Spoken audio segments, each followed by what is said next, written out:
What's up guys, DylCraftZ here. Welcome back to another reaction video. Today we'll be reacting to 20 things you missed in the Halloween 2018 trailer by CZsWorld. So I have recently watched the new official trailer of the new movie called Halloween that's gonna come out on October 19th, 2018 this year. So I didn't double check the trailer, but to be honest, I didn't find anything or secrets or anything, Easter eggs, anything. So I seen this video and I saw probably I might be missing something actually. So yeah, let's hear what I was missing this whole time during the trailer. So all credits goes to CZsWorld. Without any further ado, let's begin. And also make sure to drop a like if you guys enjoyed. Comment down below if you guys, and comment down below with your thoughts and your opinions and if you guys enjoyed. And also subscribe to the channel. We're almost at 50 subscribers, almost, like about 7 more left until 50, and then we're going on to 75 and finally 100 once again. So, and also follow my social medias. It will be in the link in the description below, and yeah, so you will see the updates for incoming videos on my channel. So without any further ado, let's begin. Michael Myers. You can shoot him 6 times, you can even make 6 terrible sequels, but Michael Myers will never die. Halloween is back.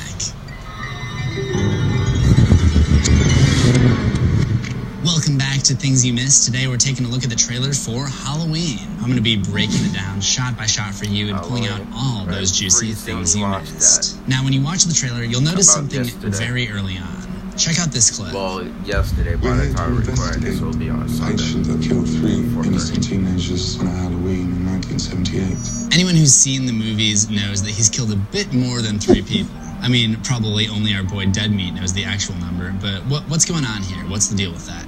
Well, it was previously believed that this movie takes place in a 4th, or depending on your view, possibly 5th universe, and that it would branch off from the main timeline after Halloween 2. However, this trailer claims that after being shot by Dr. Loomis in the original movie, Michael was captured and taken into captivity, where he spent the last 40 years. That means this movie takes place in a timeline where none of these movies happened. So this is essentially a fresh slate for the franchise. That's not to say it doesn't have some homages to other films hidden in the trailer though, so make sure you watch this whole video to see all of those. Unfortunately for us, that new timeline means that we may have to sit through yet another scene of the characters finding out that Michael Myers is invincible, as we have painstakingly had to do in pretty much every movie. That's essentially confirmed when we see the older Laurie Strode doing target practice in her backyard and trying to stab him with a knife. Come on, Laurie, you know better than this. Notice the guy at the beginning says that Michael killed 3 innocent teenagers. I mean, are there really such thing as innocent teenagers though? But he makes no mention of Michael killing his sister at the age of 6, which is what happens in the first scene of the original 1978 Halloween. In this movie, Laurie has a granddaughter, and she has a line that confirms that Michael's not even related. I'm gonna pause the video because I can't really hear because that's something that people made up. So that leads some people to believe that the opening scene didn't happen in this timeline. But I think they've just neglected to mention the murder of Michael's older sister Judith, because we do see a sketch of Dr. Loomis in the police report, and it's mentioned that Michael was shot by his own psychiatrist. I can't imagine why he'd have a psychiatrist without those events taking place in 1963 first. It's also really the only explanation as to why these kids in 2018, 40 years after the fact, know about a murderer who only killed 3 people all those years ago, and to the point that he's a household name. And one more thing on the whole idea of Laurie and Michael not actually being siblings, my theory is that they're taking the Halloween 3 approach to where this takes place in a different universe entirely, but the other movies still exist as fictional movies in this universe. So in this universe, somebody made a based on a true story movie or book about the killer, Michael Myers. And then the sequel started to come out, and then they were not so based on a true story. And that's where the idea of Laurie and Michael being siblings may have originated. Of course, it's also possible that they are really related, and Laurie just doesn't know it. Much like in Rob Zombie's Halloween 2. Here we get to see the police reports from that Halloween night all those years ago, and they do contain some nuggets I thought you might be interested in. This is Laurie's injury report, detailing the slash across her right neck and shoulder, and bruising and contusions around the neck. This is only on screen for less than 1/10 of a second, but there's a photograph of someone's hand, and this almost looks like a reflection of the mask, but I might just be reading too much into it. Here we've got a large knife, evidence from the upstairs bedroom, which of course was labeled with the date 10/31/78. Then again, only 1/10 of a second, they show off evidence photos of the mask. This photo was probably taken after the fact because it looks like nobody's wearing the mask, and the background here is some kind of tiled area, whereas at the end of Halloween, Michael ends up on the grass outside the house. This is most likely a photo of Tommy Doyle, the boy that Laurie was babysitting on that fateful night, but behind that we get a little glimpse of the police report text. The only interesting thing that I pulled from that is the mention of Deputy Miller, who as far as I know isn't an existing character in the franchise, so this may be someone new who is retconned into the story. Other than that, it just seems to be a recount of the events of the OG Halloween. Another question, who are these people investigating Michael Myers, and why now? Why are they trying to get a rise out of him by showing him the mask? Okay, I guess that's more than one question, but I think this guy could be a disciple of Dr. Loomis, or in any event, the successor to Dr. Loomis who goes into town and warns people about how dangerous Michael is, just as Loomis did in the films that he was in. Unlike his predecessor, however, he doesn't seem to have given up on his patient just yet. Laurie asks him if he believes in the boogeyman. He says no, suggesting he might not see Michael as a monster like Laurie does.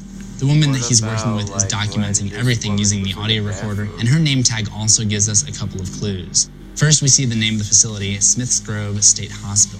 The original facility that Michael broke out of was called Smith's Grove Sanitarium, so it's likely the same place that just got a name change some point along the line. You have to believe that if he can break out once, he can do it again. This chick's name is Dana Haynes. There is a security guard named Haynes at a different hospital known as Grace Anderson Sanitarium in Halloween Resurrection, but I doubt that's even a reference, seeing as how hated that movie is. It's just my job to point it out to you, though. Okay, wait, hold up, okay. This kid's a ninja, this kid's a skeleton. What is this kid supposed to be, Busta Rhymes? But on a more serious note, this scene is a major throwback to the original Halloween where Laurie walks home from school with her two friends. But this time it's Laurie's granddaughter. They just put this boba tea in the shot so you can tell that this is the 2018 one. Laurie is absolutely crazy in this movie. She's basically spent the last 40 years preparing for Michael. And if you read between the lines, you can see everyone's subtle condescending behavior towards her. Even her own family treats her like a nutcase. The bus crashed. Mom, what bus crashed? Additionally, the neighborhood kids seem to have no respect for her authority. She's basically turned her house into a fortress with cameras, sirens, even a secret bunker.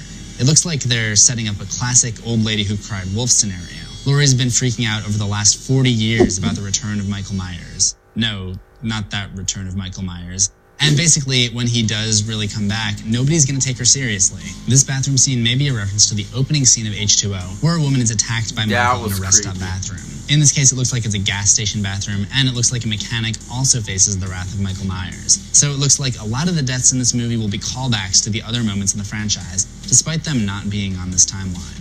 And back to the bathroom stall for one moment. This drawing on the stall really stands out. To me, it looks like a dog wearing sunglasses looking to the left, but I couldn't help but notice if you erase part of it, you've got the Cult of Thorns symbol from Halloween 4, 5, and 6. Now, do I think that this cult will be making an appearance in this movie? No, absolutely not. It would just be a fun little Easter egg for the fans of those movies. Let me know your interpretation of the bathroom stall drawing in the comments, though. I already found my most character. This lady wearing a Christmas sweater on Halloween. A lot of people were confused about this scene where Laurie shoots because she thinks she sees Michael in the window of this house. Some were comparing it to H2O, where Laurie has constant hallucinations of Michael, but if you slow it down, it looks like it's actually just a mirror that she sees him through.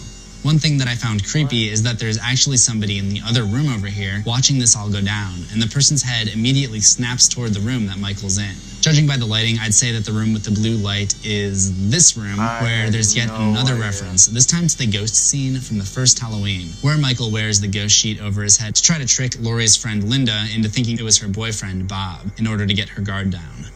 I do think that Laurie's granddaughter is going to be the main protagonist of this movie, and it looks like one of her friends is a babysitter. So don't be surprised if what goes down in this movie is very similar to the events of 40 years ago.